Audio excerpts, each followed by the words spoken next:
Student, তো আমরা পড়ছিলাম ক্লাস 12-এর রাসায়নিক তাপগতিবিদ্যা, যেখানে আমরা বিভিন্ন এনথ্যালপি সম্পর্কে পড়েছি। আজকে আমরা পড়ব তাপগতিবিদ্যার দ্বিতীয় সূত্র। ঠিক আছে, তো সেই দ্বিতীয় সূত্র পড়ার আগে কেন দ্বিতীয় সূত্রটা এসছে, বা তাপগতিবিদ্যার প্রথম সূত্রে কি কি ইনকমপ্লিট ছিল, সেই সমস্ত ইনকমপ্লিটগুলো কিন্তু এই তাপগতিবিদ্যার দ্বিতীয় সূত্রে বলা হয়েছে। ঠিক আছে, তো আমরা সবার আগে কি কি লিমিটেশন ছিল ফার্স্ট ল এবং যার জন্য সেকেন্ড লটা এসছে সেটা আগে জানবো। ঠিক আছে, তো সবাই তো আমরা থার্মোডাইনামিক্সের ফার্স্ট ল সম্পর্কে সবাই আমরা জানি যে প্রথম সূত্রটা কি বলা হয়েছিল। দেখো, তাপগতিবিদ্যার প্রথম সূত্রে বলা হয়েছিল, আসলে তাপগতিবিদ্যার প্রথম সূত্রটা কি? শক্তি সংরক্ষণ সূত্রটাই তো তাপগতিবিদ্যার প্রথম সূত্র। সেখানে বলা হয়েছিল যে কোনো একটা রাসায়নিক বিক্রিয়া যদি সংগঠিত হয়, কোনো একটা রাসায়নিক বিক্রিয়া যদি সংগঠিত হয়, তাহলে রাসায়নিক বিক্রিয়ার আগের যে মোট শক্তি আর রাসায়নিক বিক্রিয়ার পরে যে মোট শক্তি, সেই টোটাল শক্তিটা কিন্তু সমান হবে। এটাই কিন্তু তাপগতিবিদ্যার প্রথম সূত্র। মানে কি, শক্তি সৃষ্টি বা ধ্বংস করা যায় না, শক্তি শুধুমাত্র এক রূপ থেকে অন্য রূপে রূপান্তরিত হতে পারে। এটাই তো। সাপোজ ধরো কোনো একটা রিয়াক্ট্যান্ট ছিল, সেখান থেকে ধরো প্রোডাক্ট তৈরি হলো, তাহলে এখানে রিয়াক্ট্যান্টের এনার্জি ছিল নির্দিষ্ট একটা এনার্জি, আর এখানে প্রোডাক্ট এনার্জি, সেই দুটো এনার্জি যদি সেম হয়, ঠিক আছে, তাহলে বলা হয়েছিল যদি কোনো একটা রিয়াকশন হবে, যদি এই দুটো সেম হয়, ঠিক আছে, তাহলে সেই রিয়াকশনটা হবে। এটা হচ্ছে তাপগতিবিদ্যার প্রথম সূত্র। বা এমন হতে পারে, দেখাচ্ছে প্রোডাক্ট তো হলো, সাথে দেখাচ্ছে কিছু পরিমাণে হিটও হলো। ঠিক আছে, মানে সাপোজ আমি যদি বলি যে এই আর এর কাছে যে এনার্জি ছিল, সাপোজ সেটা ধরো 50 কিলোজুল। ঠিক আছে, যে প্রোডাক্টটা তৈরি হলো সেটা দেখাচ্ছে 40 কিলোজুল, প্লাস 10 কিলোজুল দেখাচ্ছে হিট হিসেবে নির্গত হলো। তাহলে কি রিয়াকশনটা হবে? কারণ এখানে রিয়াক্ট্যান্ট আর রিয়াকশনের পরে যে প্রোডাক্ট উৎপন্ন হয়েছে, সেখানে উভয় ক্ষেত্রে কি দেখাচ্ছে, শক্তির সংরক্ষণ হয়েছে। মানে এখানে যে পরিমাণে এনার্জি ছিল, এখানেও এনার্জি সেম আছে, মানে শক্তিকে সংরক্ষিত হয়েছে। ঠিক আছে, তাহলে এই রিয়াকশনটা পসিবল। এটা হচ্ছে আমাদের প্রথম সূত্র। কিন্তু দেখা যাচ্ছে তাপগতিবিদ্যার প্রথম সূত্র অনুযায়ী যদি দুটো ভিন্ন ভিন্ন টেম্পারেচারের যদি বস্তু হয়, সাপোজ ধরো আমরা ফর এক্সাম্পল কি নিতে পারি, জল আর বরফই নিই। সাপোজ ধরো একটা বরফ আছে, আইস, ঠিক আছে, আর পাত্রে কিছু জল আছে। ঠিক আছে, তো তাপগতিবিদ্যার প্রথম সূত্র অনুযায়ী এই জল এর টেম্পারেচার ধরো, সাপোজ জলের টেম্পারেচার, নর্মাল টেম্পারেচার ধরছি আমরা, সাপোজ ধরো 10 কিলোজুল বা 10 ডিগ্রি সেন্টিগ্রেড। আর বরফের টেম্পারেচার সাপোজ ধরো -2 ডিগ্রি সেন্টিগ্রেড। ঠিক আছে, তাহলে আমরা যদি বলি এই বরফ থেকে কিছু পরিমাণের শক্তি বা কিছু পরিমাণের এনার্জি, যেটার অন্য রূপ হতে পারে, যেটা হিট, সাপোজ ধরো এখানে এই জলটা নিল, জলটা নেওয়ার পরে এই জলের টেম্পারেচার হলো 11 ডিগ্রি সেন্টিগ্রেড, তখন এই বরফের টেম্পারেচারটা কত হবে? -3 ডিগ্রি সেন্টিগ্রেড। তাহলে দেখো এখানে যে টোটাল টেম্পারেচারটা ছিল, এখানেও কিন্তু টোটাল টেম্পারেচার সেম। ঠিক আছে, এখানে যদি 1 ডিগ্রি সেন্টিগ্রেড টেম্পারেচার কমেছে, তাহলে এখানে 1 ডিগ্রি সেন্টিগ্রেড তাপমাত্রা বেড়েছে। বোঝা গেল? মানে কি, তাহলে এটা কিন্তু তাপগতিবিদ্যার প্রথম সূত্র অনুযায়ী পসিবল, কারণ সেখানে শক্তি সংরক্ষণ সূত্রটা মেনে চলছে। কিন্তু আমরা যদি বাস্তবে দেখি, বাস্তবে কি সেটা হয় যে কোনো একটা শীতল বস্তু থেকে গরম যেটা উষ্ণ বস্তু আছে, সেখানে কি টেম্পারেচার ফ্লো হয়? টেম্পারেচার ফ্লো হয় না। তাহলে এই যে কোনটা ক্ষেত্রে পসিবল হবে বা কোন রিয়াকশনটা পসিবল হবে না, ঠিক আছে, সেটা আমাদের কিন্তু এই তাপগতিবিদ্যার দ্বিতীয় সূত্র থেকে আমরা পাবো। ঠিক আছে, কিন্তু প্রথম সূত্র কি বলছে, তাপগতিবিদ্যারা বলছে যে হবে কি হবে না সেটা ব্যাপারে কোনো কিছু প্রথম সূত্র থেকে বলা হয়নি। ঠিক আছে, এখানে শুধু বলা হয়েছে সব রিয়াকশানই হবে যদি কিনা সেখানে রিয়াকশানের আগে এবং পরে মোট এনার্জিটা কনজার্ভ থাকে। ঠিক আছে, তাহলে হবে। কিন্তু আমরা বাস্তবে বা রিয়েলিটিতে দেখতে পাই যে সমস্ত রিয়াকশান কিন্তু হয় না। ঠিক আছে, মানে অ্যাকচুয়ালি কেমিস্ট্রিতে যে সেকেন্ড লর ক্ষেত্রে বা পুরো কেমিস্ট্রিতে বলো, একটা কোশ্চেন তো এসেই যায়। সাপোজ আমরা যদি যে কোনো দুটো রিয়াক্ট্যান্ট নিই বা দুটো কেমিক্যাল নিই, ঠিক আছে, তাহলে প্রত্যেক ক্ষেত্রে কি কেমিক্যাল রিয়াকশন হবে? না, হবে না। এটাই কিন্তু একটা তাপগতিবিদ্যার একটা বড় সাফল্য। ঠিক আছে, আমরা এখান থেকে জানতে পারি যে সমস্ত বিক্রিয়া কি হয়। দেখা যাচ্ছে যে কোনো দুটো আমি পরপর বেস নিলাম, দুটো এটাও বেস এটাও বেস, তাহলে এটা কি রিয়াকশন হবে? কিন্তু একটা অ্যাসিড নিয়েছি একটা বেস নিয়েছি, এই রিয়াকশনটা হবে। মানে কোথায় দুটো কেমিক্যাল নিলে রিয়াকশন হবে, কোথায় দুটো কেমিক্যাল নিলে রিয়াকশন হবে না, সেটা কিন্তু আমরা তাপগতিবিদ্যার থেকেই বলতে পারবো।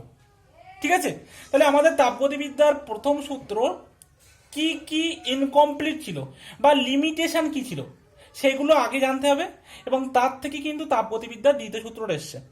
ঠিক আছে, তো দেখা যাক এক এক করে যে লিমিটেশন কি কি ছিল, সীমাবদ্ধতা। তাহলে দেখো প্রথম সূত্রের সীমাবদ্ধতাগুলো কি কি।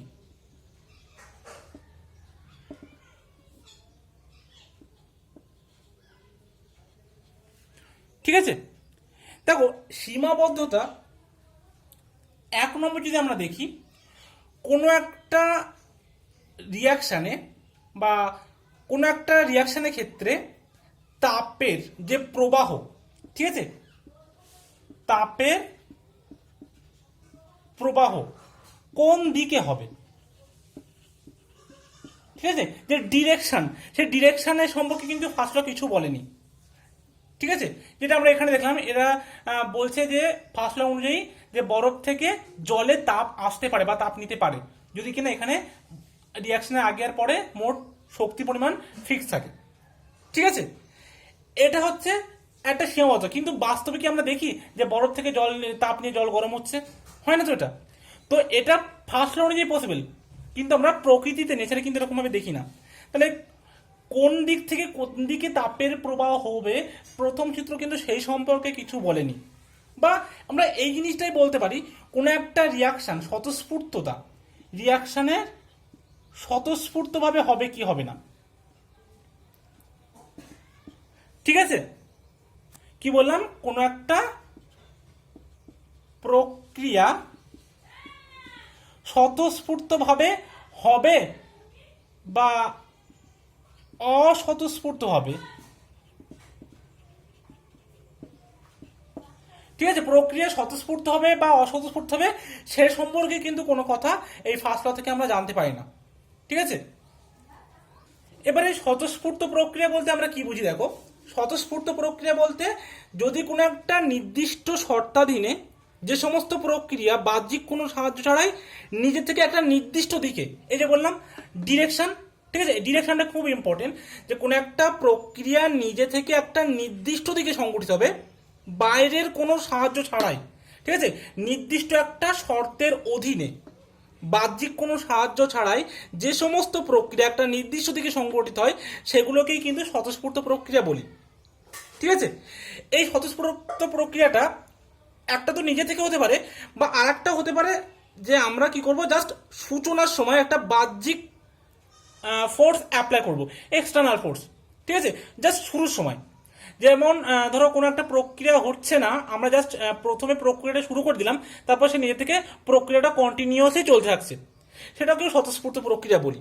ঠিক আছে, যেমন ধরো প্রথম যেটা বলেছিলাম যে কোনো রকম বাহ্যিক সাহায্য ছাড়াই যদি কোনো একটা প্রক্রিয়া নির্দিষ্ট দিকে নিজে থেকে সংগঠিত হয়, সেই রকম একটা স্বতঃস্ফূর্ত উদাহরণ হচ্ছে যে উচ্চ উষ্ণতা বিশিষ্ট বস্তু থেকে নিম্ন উষ্ণতা বিশিষ্ট বস্তুতে যদি তাপের প্রবাহ হয়।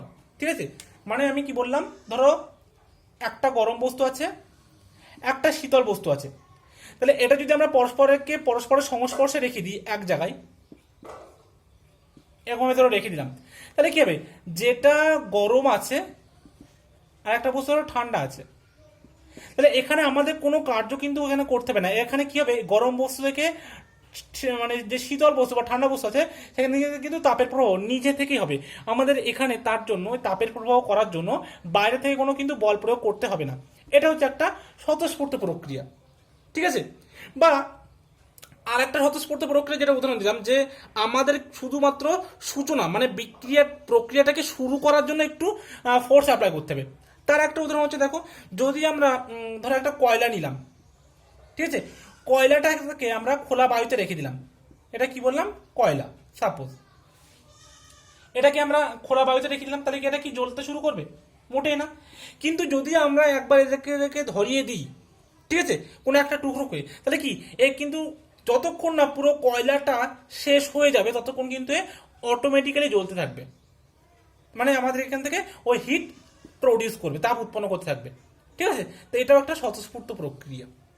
আর অস্বতঃস্ফূর্ত বা নন স্পন্টেনিয়াস রিয়াকশন কি, যে সমস্ত প্রক্রিয়া নিজের থেকে বা স্বতঃস্ফূর্তভাবে ঘটতে পারে না সেগুলিকে বলা হচ্ছে অস্বতঃস্ফূর্ত। মানে অস্বতঃস্ফূর্ত প্রক্রিয়ার ক্ষেত্রে আমাদেরকে কন্টিনিউয়াসলি কোনো একটা ফোর্স অ্যাপ্লাই করে যেতেই হবে, যেই সেই ফোর্সটাকে আমরা স্টপ করে দেবো সেই রিয়াকশনটাও কিন্তু স্টপ হয়ে যাবে, সেইগুলোকে বলা হয় অস্বতঃস্ফূর্ত প্রক্রিয়া।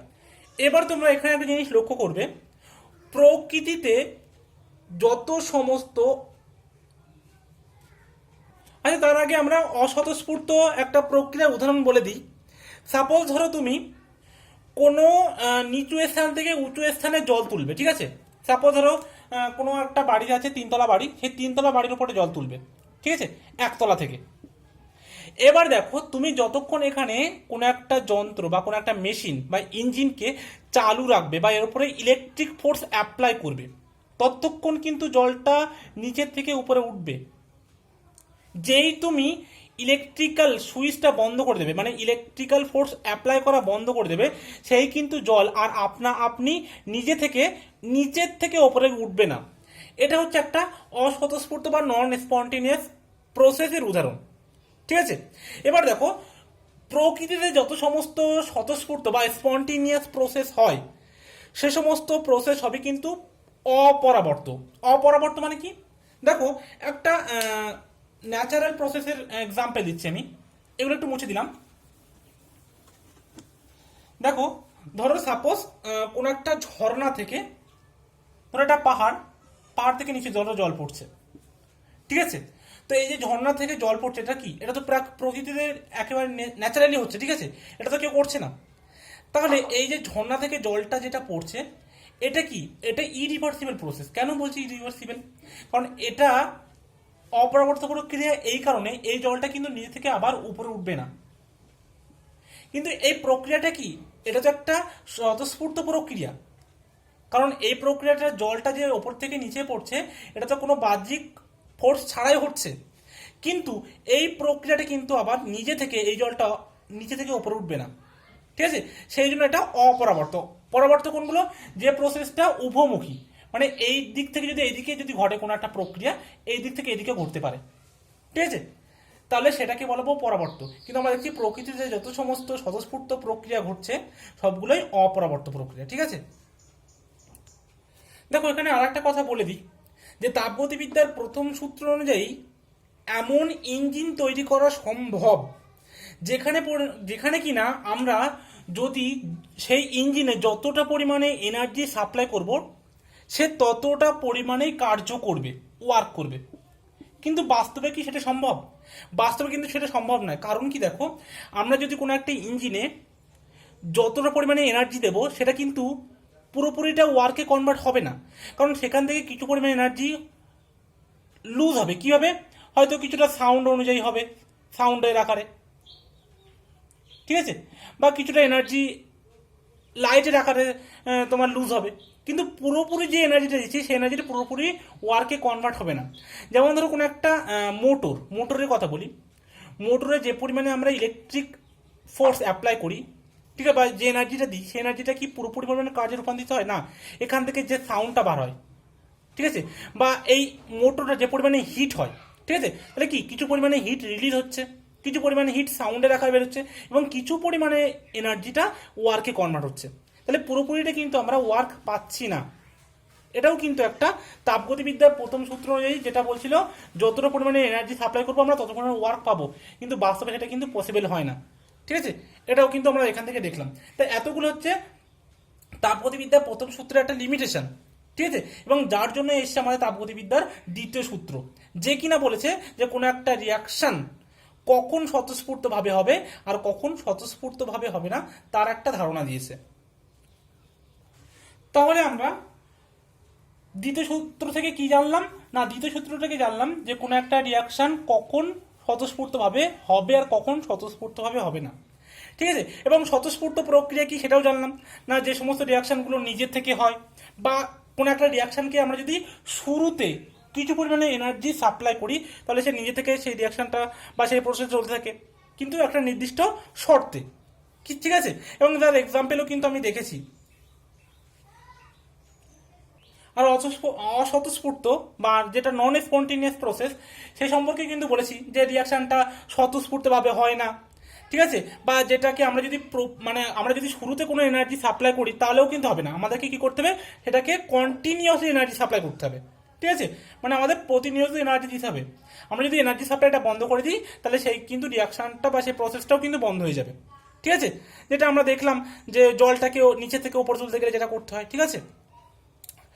এবার দেখো কোশ্চেনটা হচ্ছে, তাহলে কোনো একটা প্রসেস বা কোনো একটা প্রক্রিয়া কখন স্বতঃস্ফূর্ত হবে বা কখন স্বতঃস্ফূর্ত হবে না, তার কি কি শর্ত, ঠিক আছে। মানে আমরা কিভাবে বুঝবো যে কোনো একটা প্রক্রিয়া স্বতঃস্ফূর্তভাবে হবে কি হবে না। তার জন্য দেখো তিনটে কন্ডিশন। একটা হচ্ছে এনথ্যালপি চেঞ্জ, ঠিক আছে। 2 নম্বর হচ্ছে এনট্রপি চেঞ্জ, আর 3 নম্বর হচ্ছে গিবস মুক্ত শক্তির পরিবর্তন। এটা বললাম এনথ্যালপির পরিবর্তন, এটা হচ্ছে এনট্রপির পরিবর্তন, এটা হচ্ছে গিবস মুক্ত শক্তির পরিবর্তন। এই তিনটে কন্ডিশন কোন একটা প্রক্রিয়াকে যে সেটা প্রক্রিয়াটা স্বতঃস্ফূর্ত হবে কি হবে না, এই তিনটে কন্ডিশনের উপর কিন্তু ডিপেন্ড করে, ঠিক আছে। যে কোনো একটা কন্ডিশন কিন্তু একে আমরা দিয়ে বলতে পারবো না, এবং সেটা আমরা কিছু এক্সাম্পল দিয়ে দেখাবো যে কোনো একটা কন্ডিশন এটাকে বার করতে পারছে কি পারছে না, ঠিক আছে। পুরো এক্সাম্পলের সহকারে আমরা একদম ডিটেলস দেখবো, ঠিক আছে। তো আমরা দেখছি যে কখন কোনো প্রক্রিয়া স্বতঃস্ফূর্ত হবে বা স্বতঃস্ফূর্ততার শর্তগুলো কি কি, ঠিক আছে। তো হেডিং দাও স্বতঃস্ফূর্ততার শর্ত। দেখো তাহলে আমরা কি পড়ছি এখন, কোন একটা প্রক্রিয়া স্বতঃস্ফূর্তভাবে হওয়ার কি কি শর্ত। দেখো মানে আগেই বলেছি যে কোনো একটা প্রক্রিয়া স্বতঃস্ফূর্তভাবে হতে গেলে তিনটে কন্ডিশন প্রয়োজন, ঠিক আছে। একটা হচ্ছে এনথ্যালপি পরিবর্তন, একটা হচ্ছে এনট্রপির পরিবর্তন, একটা হচ্ছে গিবস মুক্ত শক্তির পরিবর্তন। এই তিনটে কন্ডিশন একত্রে বলতে পারবে যে কোনো প্রক্রিয়া স্বতঃস্ফূর্তভাবে হবে কি হবে না, ঠিক আছে। তো আমরা এক এক করে দেখি। দেখো অ্যাকচুয়ালি আমরা সবাই জানি যে কোনো একটা প্রক্রিয়া স্বতঃস্ফূর্তভাবে তখন হবে যখন কিনা সে স্থায়ী হবে, বা আমাদের যে 118টি আবিষ্কৃত যে মৌল আছে, ঠিক আছে। তো সেই মৌলগুলো সবাই স্টেবল কখন হয়, যখন তাদের এনার্জিটা লোয়ার হয়, তাই তো। সবাই চার কি না, তারা লোয়ার এনার্জি স্টেটে থাকতে, তাহলে তো সেই সমস্ত সিস্টেমগুলো স্টেবল হয়। কোন একটা সিস্টেম স্টেবল হওয়ার শর্ত কিন্তু অনেক আগেই বলেছিলাম যে সেই সিস্টেমটার এনার্জি যত কম হবে সেই সিস্টেম তত বেশি স্টেবল হবে। মানে এনার্জিটা কি, এনার্জির বা আমরা বলতে পারি যে stability proportional to 1 by energy. Energy যত কম স্টেবিলিটি তত বেশি। মানে সমস্ত সিস্টেম চাই তার এনার্জিটাকে লোয়ারে রাখতে, ঠিক আছে। তাহলে সেই সিস্টেমটা কিন্তু স্টেবিলিটি পাবে এবং সেটা নিজে থেকে হতে চাইবে। মানে আমরা তো এটা জানি যে কোনো একটা সিস্টেম যদি স্টেবিলিটি পায় তো সে সেদিকে যেতে চায়, তাই তো। মানে তাকে এনার্জিটাও কম করতে হবে। এবার যদি আমরা এনথ্যালপির পরিবর্তনের কথা ভাবি, তাহলে তোমরা বলো যে এনথ্যালপির পরিবর্তনে এনার্জি কখন কম হয়, যখন কোনো একটা সিস্টেম এনার্জি রিলিজ করবে। যদি এনার্জি রিলিজ করে সেই এনার্জি রিলিজের ক্ষেত্রে ডেল্টা এইচ এর মানটা কত হবে। ধরো সাপোজ একটা রিয়াকশন আছে, রিয়াক্টান, সেখান থেকে প্রোডাক্ট তৈরি হলো, কিছু পরিমাণে ধরো এনার্জি সে রিলিজ করলো, ঠিক আছে। তাহলে এক্ষেত্রে যদি এনার্জি রিলিজ করে দেয় তাহলে সিস্টেমটা কি লোয়ার এনার্জি হয়ে গেল, রিয়াক্টান্টে এনার্জি বেশি ছিল, সেখান থেকে কিছু পরিমাণে এনার্জি বার করে দিল, মানে কি যে প্রোডাক্ট তৈরি হলো এটা অনেকটা বেশি স্টেবল রিয়াক্টান্টের থেকে। তাহলে যে সমস্ত ক্ষেত্রে এনার্জিটা রিলিজ করছে তাদের ডেল্টা এইচটা কি হয়, অবশ্যই নেগেটিভ হয়, মানে এক্সোথার্মিক রিয়াকশন হয় তারা। তাহলে আমরা বলতে পারি যে সমস্ত রিয়াকশনে এনার্জি রিলিজ হয় বা সমস্ত এক্সোথার্মিক রিয়াকশনগুলোই স্বতঃস্ফূর্তভাবে হয়, তাই তো। কিন্তু আমরা এমনও কিছু এক্সাম্পল দেখব যে যারা এন্ডোথার্মিক রিয়াকশন, মানে যেখানে ডেল্টা এইচ এর মানটা পজিটিভ, ঠিক আছে, সেখানেও কিন্তু সেটা স্পন্টেনিয়াস বা স্বতঃস্ফূর্তভাবে হচ্ছে। যে একটা এক্সাম্পল আমি বলছি, দেখো সাপোজ ধরো বরফের গলন, ঠিক আছে। কি বললাম, বরফের গলন। তো তুমি কি করলে, কোনো একটা বরফ নিয়ে আসলে ফ্রিজ থেকে বার করে, সেই বরফটাকে তুমি তোমাদের পরিবেশে রেখে দিলে, তাহলে সেখান থেকে কি হয়ে যাবে, জল তৈরি হবে। তুমি বরফ থেকে যখন জলটা তৈরি করলে, সেখানে কি তোমাকে কোনো বাইরে থেকে ফোর্স অ্যাপ্লাই করতে হয়েছে? নিশ্চয়ই হয়নি, বরফটা নিজে থেকেই গলে জলে পরিণত হয়েছে। হ্যাঁ, তো এবার যে জলটা তোমার তৈরি হলো, সেই জলটা তৈরি হয়েছে, সেই জলটা কি হলো, এখান থেকে নিশ্চয়ই কিছু পরিমাণে এনার্জি এখানে সাপ্লাই করতে হয়েছে। আর এই যে পরিমাণে এনার্জিটা সাপ্লাই করতে হয়েছে, তার জন্য কি, তার ডেল্টা এইচ এর মানটা পজিটিভ হবে, তাই তো? তাহলে কি দেখতে পেলাম, যে বরফের যে গলনটা হচ্ছে, সেই বরফের গলনটাতেও কিন্তু আমাদের এখানে হিটটা দিতে হচ্ছে, মানে ডেল্টা এইচটা পজিটিভ। তাহলে কি, এটাও তবু তা সত্ত্বেও, ডেল্টা এইচটা পজিটিভ হওয়া সত্ত্বেও মানে এন্ডোথার্মিক, ঠিক আছে, যেটাকে আমরা বলি এন্ডোথার্মিক, তাপগ্রাহী। তাপগ্রাহী বিক্রিয়া হওয়ার সত্ত্বেও কিন্তু এটা স্বতঃস্ফূর্তভাবে হচ্ছে। তাহলে কি, এখান থেকে আমরা বলতে পারি এই যে এনার্জি, এই এনার্জিটা কিন্তু কোনো একটা মানে প্রক্রিয়া স্বতঃস্ফূর্তভাবে হবে কি হবে না, সেটা কিন্তু নির্ণয় করতে পারে না। এখানে নিশ্চয়ই আরো কোনো ফ্যাক্টর আছে, যে ফ্যাক্টরটা কোনো একটা প্রক্রিয়া স্বতঃস্ফূর্তভাবে হবে কিনা তা নির্ণয় করে, তাই তো? সেটা কি, এবার সেটা আমাদেরকে এবার আরো ডিটেলসে যেতে হবে, ঠিক আছে? তাহলে আমরা শুধু এইটুকু জানলাম যে এনথ্যালপির পরিবর্তন বা শক্তি, এটা কিন্তু কোনোভাবেই কোনো একটা প্রক্রিয়া স্বতঃস্ফূর্তভাবে হবে কি হবে না তা নির্ণয় করতে পারে না, ঠিক আছে? এবার আমরা দ্বিতীয় একটা জিনিসে আসবো, সেটা হচ্ছে এনট্রপি, ঠিক আছে? দেখো, এনট্রপি ঠিক বলবো না, 2 নম্বর পয়েন্টে তোমরা লেখো যে সিস্টেমের বিশৃঙ্খলতা বৃদ্ধির প্রবণতা, ঠিক আছে? এবং বিশৃঙ্খলতাটাই হচ্ছে তোমার কোনো একটা সিস্টেমের এনথালপির সাথে সম্পর্কযুক্ত, এবং সেটা কিভাবে সম্পর্কযুক্ত এটা আমরা আস্তে আস্তে জানছি, ঠিক আছে? তো 2 নম্বর পয়েন্টটা দেবে যে সিস্টেমের বিশৃঙ্খলতা বৃদ্ধির প্রবণতা,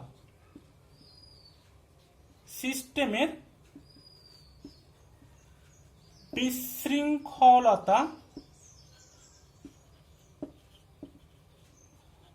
বৃদ্ধির প্রবণতা। দেখো, কোনো একটা সিস্টেম সবসময় চাইবে যেদিকে বিশৃঙ্খলতা বেশি সেই দিকে যেতে আর কি, ঠিক আছে? মানে যেদিকে বিশৃঙ্খলতা কম সেখান থেকে বেশি বিশৃঙ্খলা দিকে যেতে চায়, এবং সেখানে গেলে সে হয়তো স্টেবিলিটি পায়, বা এটা হচ্ছে তোমার ন্যাচারালি টেন্ডেন্সি। সাপোজ তুমি একটা জিনিস চিন্তা করো, তুমি কোনো একটা হ্যাঁ বেলুনে কোনো একটা গন্ধযুক্ত গ্যাস তুমি ভরেছ, ঠিক আছে? এবার আমি সাপোজ সেটা মনে করছি SO2, সালফার ডাইঅক্সাইড। এবার দেখো, এই যে গ্যাসটা তুমি এখানে ভরেছো, যদি বেলুনটা কোনো রকমে তুমি ফাটাও, তাহলে কি হবে দেখবে, দেখা যাচ্ছে কোনো একটা মানুষ এখানে আছে, ঠিক আছে? তো এই যে গ্যাসটা একটা বেলুনের মধ্যে সীমাবদ্ধ ছিল এবং একটা শৃঙ্খলের মধ্যে ছিল, ঠিক আছে? যখন এই বেলুনটা ফাটানো হলো, তখন এই গ্যাসটা কি করবে, এরা বিশৃঙ্খলাতে সৃষ্টি করবে এবং কি করবে, একটা বেশি দূরে দূরে চলে যাবে, ঠিক আছে? মানে একটা নির্দিষ্ট স্থানে সীমাবদ্ধ থাকতে চাইবে না। মানে আগে যেমন একটা অর্গানাইজ ভাবে ছিল, মানে একটা সাজানো গোছানো ছিল, সেটা অগোছালো ভাবে এদিক ওদিকে বিক্ষিপ্ত ভাবে ছড়িয়ে যাবে। এবং এটা কি কোনো ফোর্স তোমাকে অ্যাপ্লাই করতে হয়েছে বিক্ষিপ্ত ভাবে ছড়ানোর জন্য?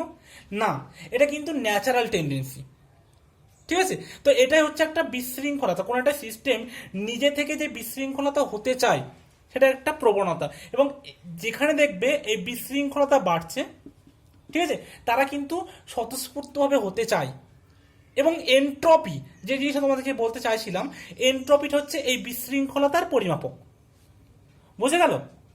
তার মানে আমি বলতে চাইছি, যদি কোনো একটা সিস্টেমের গঠনকারী কণাগুলির বিশৃঙ্খলতা হ্রাস পায়, তাহলে ওই সিস্টেমের এনট্রপিটাও হ্রাস পাবে, আর যদি বিশৃঙ্খলতা বৃদ্ধি পায় তাহলে ওই সিস্টেমের এনট্রপিটাও বৃদ্ধি পাবে, ঠিক আছে? মানে এনট্রপিটা হচ্ছে কোনো একটা সিস্টেমের যে অণুপরমাণুগুলো আছে তাদের বিশৃঙ্খলতার পরিমাপক।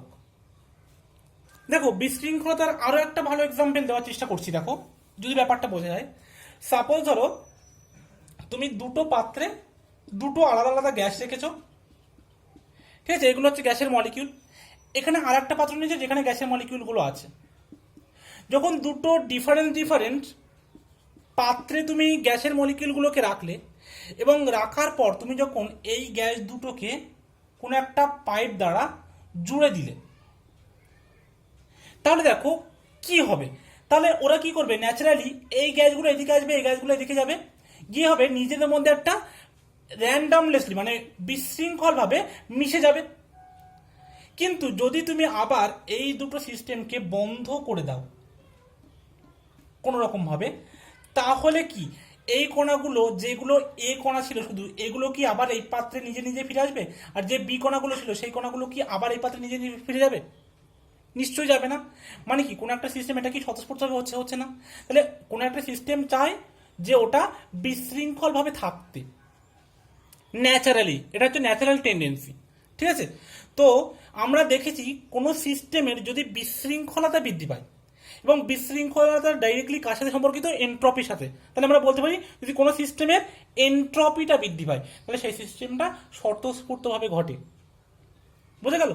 কিন্তু এমনও কিছু মানে রিয়াকশন আছে বা এমন কোনো এক্সাম্পল আছে যেখানে এনট্রপিটা হ্রাস পেলেও তবুও সেটা স্বতঃস্ফূর্তভাবে ঘটে। এই জন্য তো বলা হয়েছিল যে যে কোনো এই যে তিনটে ফ্যাক্টর, এনট্রপি আর এনথ্যালপি আর গিবস মুক্ত শক্তি, এই তিনটে ফ্যাক্টর মিলে কোনো একটা সিস্টেমের স্বতঃস্ফূর্ততাকে নির্ণয় করতে পারে। ঠিক আছে, দেখো কোনো একটা সিস্টেমের এনট্রপি কমছে কিন্তু তবুও স্বতঃস্ফূর্তভাবে ঘটছে, এমন একটা এক্সাম্পল দিচ্ছি আমি। PCl5 এর ভাঙন, ধরো PCl5টা ভেঙে PCl3 আর Cl2 হলো। দেখো এই যে PCl5 এখানে কত মোল ছিল, 1 মোল, কিন্তু এটা ভেঙে কত মোল তৈরি হলো, 1 মোল PCl3 আর 1 মোল Cl2, মানে এখানে টোটাল কত মোল হলো, 2 মোল। এখানে টোটাল কত মোল ছিল, 1 মোল।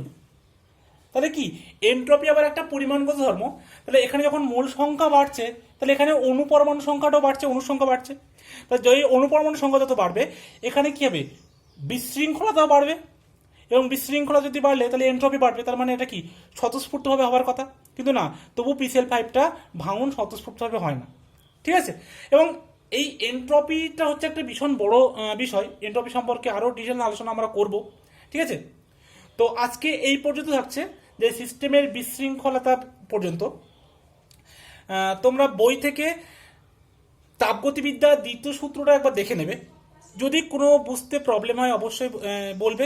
তবু আমি একবার বলে দিচ্ছি, দেখো তাপগতিবিদ্যার দ্বিতীয় সূত্রকে বিভিন্ন রকমভাবে কিন্তু বলা যায়। ঠিক আছে, তো কিন্তু যে বিবৃতিগুলো দেওয়া হয়েছে প্রত্যেকটা বিজ্ঞানীরা যারা বিবৃতি দিয়েছেন সে বিবৃতিগুলো কিন্তু মূলত একই। ঠিক আছে, এবং মূলত তোমাদের বইতে যে দুটো আছে সেটা হচ্ছে ক্লসিয়াসের আর একটা হচ্ছে প্ল্যাঙ্ক কেলভিনের। ঠিক আছে, তো তোমরা দুটো দেখে নেবে। আর আজকে আপাতত এই পর্যন্ত স্টপ করছি, আবার নেক্সট ক্লাসে আমরা এরপর থেকে আলোচনা করব যে এনট্রপি আর গিবস ফ্রি এনার্জির সাথে কিভাবে কোনো একটা বিক্রিয়ার স্বতঃস্ফূর্ততা কিভাবে ডিপেন্ড করে। ঠিক আছে, তো থ্যাংক ইউ সো মাচ।